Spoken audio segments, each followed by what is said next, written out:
ತಾಡಿಗೋಳ್ ಘಟನೆಯಲ್ಲಿ ನೊಂದವರ ಯೋಗಕ್ಷೇಮ ವಿಚಾರಿಸಿದ ಅಖಿಲ ಭಾರತ ದಲಿತ ಕ್ರಿಯಾ ಸಮಿತಿ ರಾಷ್ಟ್ರೀಯ ಅಧ್ಯಕ್ಷ ಡಾಕ್ಟರ್ ಚೀನಾರಾಮು ಕೋಲಾರ ಜಿಲ್ಲೆ ಶ್ರೀನಿವಾಸಪುರ ತಾಲೂಕಿನ ತಾಡಿಗೋಳ್ ಬಳಿ ದಿನಾಂಕ 4/9/2021ರಂದು ದಲಿತ ವಿದ್ಯಾರ್ಥಿನಿಯರು ಹಾಗೂ ಅವರ ಪೋಷಕರ ಮೇಲೆ ನಡೆದ ಹೃದಯ ವಿದ್ರಾಯಕ ಘಟನೆಯು ದೇಶದಾದ್ಯಂತ ಸದ್ದು ಮಾಡುತ್ತಿದ್ದು ರಾಜ್ಯದ ಮೂಲೆ ಮೂಲೆಯಲ್ಲೂ ಪ್ರತಿಧ್ವನಿಸುತ್ತಿದೆ.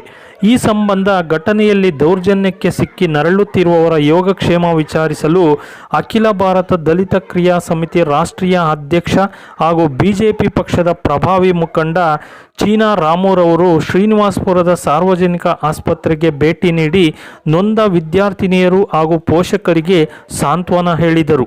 ಈ ಸಂದರ್ಭದಲ್ಲಿ ಮಾತನಾಡಿದ ಅವರು, ಎಲ್ಲ ನಾಯಕರು ಪಕ್ಷ ಭೇದವ ಮರೆತು ನೊಂದವರಿಗೆ ನ್ಯಾಯ ದೊರಕಿಸಿಕೊಡಬೇಕು. ಅಂಬೇಡ್ಕರ್ ಅವರ ಬಗ್ಗೆ ವಿಧಾನಸೌಧದ ಅಧಿವೇಶನದಲ್ಲಿ ಭಾವುಕರಾಗಿ ಮಾತನಾಡುವ ಈ ಕ್ಷೇತ್ರದ ಶಾಸಕ ರಮೇಶ್ ಕುಮಾರ್ ಅವರು ದಲಿತರ ಬಗ್ಗೆ ನಿಜವಾಗಿಯೂ ಕಾಳಜಿ ಇರುವವರೇ ಆದರೆ ನಟನೆ ಮಾಡುವುದನ್ನು ಬಿಟ್ಟು ಈ ಕೂಡಲೇ ನ್ಯಾಯ ದೊರಕಿಸಿಕೊಡಲು ಮುಂದಾಗಬೇಕೆಂದರು. ಅಲ್ಲದೆ ಈ ಘಟನೆಯ ಸಂಪೂರ್ಣ ಮಾಹಿತಿ ಕಲೆ ಹಾಕಿದ್ದು ಅದನ್ನು ರಾಷ್ಟ್ರಪತಿ ಹಾಗೂ ಪ್ರಧಾನಿಯವರಿಗೆ ಮನವರಿಕೆ ಮಾಡಿಕೊಟ್ಟು ಈ ದೂರನ್ನು ಸಿಒಡಿ ತನಿಖೆಗೆ ಶಿಫಾರಸು ಮಾಡುವಂತೆ ಒತ್ತಾಯ ಮಾಡುವುದಾಗಿ ತಿಳಿಸಿದರು. ಇನ್ನು ಈ ಸಂದರ್ಭದಲ್ಲಿ ದಲಿತ ಮುಖಂಡರಾದ ಬೀರ್ಜೇನಹಳ್ಳಿ ಮಂಜುನಾಥ್, ಶ್ರೀನಿವಾಸಪುರ ಆಂಜಪ್ಪ, ಕೇತಗಾನಹಳ್ಳಿ ಶ್ರೀನಿವಾಸ್, ಕೆ ರವೀಂದ್ರನಾಥ್ ಮುಂತಾದವರು ಉಪಸ್ಥಿತರಿದ್ದರು. ನಿರಂತರ ಸುದ್ದಿ ಹಾಗೂ ಜಾಹೀರಾತಿಗಾಗಿ ಉದಯ ರವಿ ನ್ಯೂಸ್ ಚಾನೆಲ್ ಸಬ್ಸ್ಕ್ರೈಬ್ ಮಾಡಿ. ಧನ್ಯವಾದಗಳು. ಬಂದು 75 ವರ್ಷ ಆಗಿದ್ರು ಇವತ್ತು ಎಲ್ಲಿ ಹೆಣ್ಣು ಮಕ್ಕಳಿಗೆ ನ್ಯಾಯ ಸಿಗುವಂಥದ್ದು ಆಗ್ತಾ ಇಲ್ಲ. ಮತ್ತು ಇನ್ನೂ ಹಳೆ ದೌರ್ಜನ್ಯ ನಡೆದಾಗ ಈ ಕ್ಷೇತ್ರದ ಒಬ್ಬ ಶಾಸಕರು ಇರ್ತಾರೆ. ಶಾಸಕರು ಅಧಿಕಾರಿಗಳನ್ನ ಕಂಟ್ರೋಲ್ ಇಟ್ಕೋಬೇಕಾಗಿತ್ತು. FIR ಹಾಕ್ಲಿಲ್ಲ. ಯಾಕೆ FIR ಹಾಕ್ಲಿಲ್ಲ? ವೋಟ್ ಬ್ಯಾಂಕ್ ರಾಜಕಾರಣ ಮಾಡೋದಕ್ಕ? ಘಟನೆ ನಡೆದ ಮೇಲೆ ಯಾಕೆ ಇಮ್ಮಿಡಿಯೇಟಾಗಿ ಅವ್ರು ಅರೆಸ್ಟ್ ಮಾಡಲಿಲ್ಲ? ಇಮ್ಮಿಡಿಯೇಟಾಗಿ FIR ಹಾಕಲಿಲ್ಲ. 6 ದಿವಸ ವಾರ ಬಿಟ್ಕೊಂಡು ಸಂಘಟನೆಗಳು ದಲಿತ ಸಂಘಟನೆಗಳು ಹೋರಾಟ ಮಾಡ್ತಾರೆ. ನನಗೆಲ್ಲೂ ಬುಡಕ್ಕೆ ಬರುತ್ತೆ ಅಂತ ಭಯ ಬಿದ್ದು FIR ಹಾಕ್ಸಕ್ಕೆ ಪ್ರಯತ್ನ ಮಾಡಿ 307 ಅಟ್ರಾಸಿಟಿ ಕೇಸ್ ಹಾಕಿದ್ದಾರೆ. ಇವತ್ತು ಶಾಸಕರು ನೇರವಾಗಿ ಇದಕ್ಕೆ ಹೊಣೆ ಅಂತ ನಾನು ಭಾವಿಸ್ತೀನಿ. ಶಾಸಕರು ಇವತ್ತು ಕೂಡಲೇ ಬರಬೇಕು, ಆ ಹೆಣ್ಣು ಮಕ್ಕಳಿಗೆ ಸಿಗಬೇಕಾದಂಥ ನ್ಯಾಯ ಕೊಡಿಸೋ ಕೆಲಸ ಮಾಡಬೇಕು.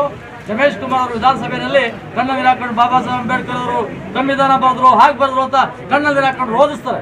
ನೋಡಿದಾಗ ನಮ್ಗೆ ಅಯ್ಯೋ ಅನ್ಸುತ್ತೆ, ಏನಪ್ಪ ರಮೇಶ್ ಕುಮಾರ್ ಇಂಥ ಒಬ್ಬ ತ್ಯಾಗಮಯಿ ದಲಿತರ ಪರವಾಗಿದ್ದಾರೆ ಅಂತ ನಾವು ಅಂತೀವಿ. ಇಲ್ಲಿ ಮತ್ತೆ ಮಾತಾಡುವಾಗ ಮೀಡಿಯಾ ಮುಂದೆ ಮಾತಾಡ್ತಾರೆ, ಹೇಳ್ತಾರೆ ನೋಡ್ರಿ ಎಲ್ಲ ಸರ್ಕಾರಿ ಇನ್ಸ್ಪೆಕ್ಟರ್ ಶೆಡ್ಯೂಲ್ ಕಾಸ್ಟ್ ಅವರೇ, ತಹಸೀಲ್ದಾರ್ ಶೆಡ್ಯೂಲ್ ಕಾಸ್ಟ್ ಅವರೇ, ಸೋಷಿಯಲ್ ಡಿಪಾರ್ಟ್ಮೆಂಟ್ ಆಫೀಸರ್ಗಳು ಶೆಡ್ಯೂಲ್ ಕಾಸ್ಟ್ ಅವರೇ, ಎಲ್ಲ ಅಧಿಕಾರಿಗಳು ಶೆಡ್ಯೂಲ್ ಕಾಸ್ಟ್ ಇದ್ದಾರೆ. ನಾನೇ ನಮ್ಮಪ್ಪ ಮಾಡಲಿ, ಇವ್ರು ಯಾರು ಮಾಡಲಿಲ್ಲ ಅಂದರೆ ನಾನೇ ಅವ್ರಿಗೆ ಹೋಗಿ ಅವ್ರ ಮೇಲೆ ಅಟ್ಯಾಕ್ ಮಾಡ್ಬೋದು.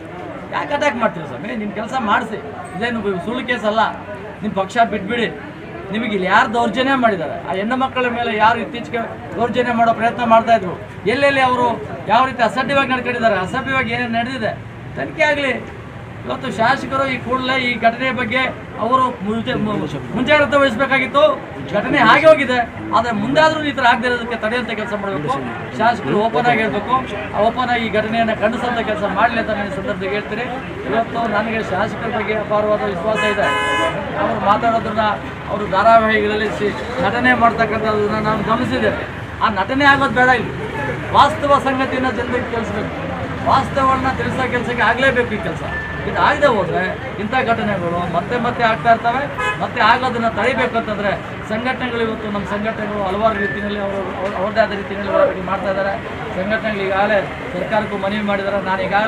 ನಾನು ಮುಖ್ಯಮಂತ್ರಿಗಳು ಮತ್ತು ರಾಜ್ಯದ ಗೃಹ ಸಚಿವರ ಜೊತೆಗೆ ಮಾತಾಡಿದ್ದೇನೆ.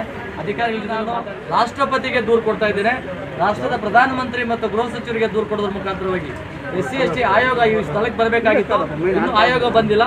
ಆಯೋಗದವರು ಏನು ಮಾಡ್ತಾ ಇದ್ದಾರೆ ಅಂತ ನನಗೆ ಅರ್ಥ ಆಗ್ತಾ ಇಲ್ಲ. ಈ ಘಟನೆ ನಡೆದ್ರು ಇಷ್ಟು ದಿನ ಆದ್ರೂ ಇವತ್ತೆಲ್ಲೋ ಒಂದು ಕಡೆ ರಾಜಕೀಯದ ನಮಗೆ ಅವಶ್ಯಕತೆ ಇಲ್ಲ. ಇಲ್ಲಿ ನಮಗೆ ಬೇಕಾಗಿರ್ತಕ್ಕಂಥದ್ದು ಹೆಣ್ಣು ಮಕ್ಕಳನ್ನು ಹಾಕ್ಕೊಂಡು ತುಳಿದಾಕಿದ್ದಾರೆ. ನೋಡಿದ್ರೆ ಮೀಡಿಯಾದಲ್ಲಿ ನೋಡಿದಾಗ ಸೋಷಿಯಲ್ ಮೀಡಿಯಾದಲ್ಲಿ ಕಣ್ಣಲ್ಲಿ ನೀರು ಬರ್ತದೆ. ಇಂಥ ಪರಿಸ್ಥಿತಿ ಆಗಬಾರ್ದಾಗಿತ್ತು. ಈ ಘಟನೆ ಆಗಿರೋದನ್ನು ನಾನು ತೀವ್ರವಾಗಿ ಖಂಡಿಸ್ತೇನೆ. ಶಾಸಕರು ಅವ್ರಿಗೇನಾದರೂ ಈ ಬದ್ಧತೆ ಇರಲಿ ಬಂದು ಕೂಡಲೇ ಇವರು ಹೆಣ್ಮಕ್ಳಿಗೆ ನ್ಯಾಯ ಸಿಗುವ ರೀತಿಯಲ್ಲಿ ಕೆಲಸ ಮಾಡಲಿ ಅಂತ ನಾನು ಒತ್ತಾಯ ಮಾಡಿ, ರಮೇಶ್ ಕುಮಾರ್ ಅವ್ರ ಬಗ್ಗೆ ಹಿರಿಯರು, ಅವ್ರ ಬಗ್ಗೆ ಗೌರವ ಇದೆ ನಮಗೆಲ್ಲನೂ. ಆದರೆ ಈ ಘಟನೆಗಳಾದಾಗ ಎಲ್ಲೋ ನಾಟಕ ಆಡೋ ಕೆಲಸ ಬೇಡ, ವಾಸ್ತವ ಸಂಗತಿಗಳನ್ನು ಜನತೆ ಕೆಲಸ ಆಗಲಿ ಅಂತ. ಇದಕ್ಕೆ ಅಧಿಕಾರಿಗಳು ಅಷ್ಟೇ ಯಾವುದೇ ಮುಲಾಜಿಸೆ ಕಳ್ಕೊಳ್ಳೋದು ಬೇಡ. ಸಂವಿಧಾನಬದ್ಧವಾಗಿ ಏನು ಅಧಿಕಾರ ಕೆಲಸ ಮಾಡಬೇಕು ಮಾಡಿ, ಕೇಸು ಅದಕ್ಕೊಂದು ಕೌಂಟ್ರ್ ಕೇಸು, ಇವರೇ ಹೊಡೆದ್ಬಿಟ್ಟು ಮತ್ತೆ ಕೌಂಟ್ರ್ ಕೇಸು, ಅದೆಲ್ಲ ಬಸ್ಸಲ್ಲಿ ಮತ್ತೆ ಕಿರಿಕ್ ಮಾಡೋದು, ಇವೆಲ್ಲ ಕತೆಗಳು ಕಟ್ಟೋದು ಬೇಡ.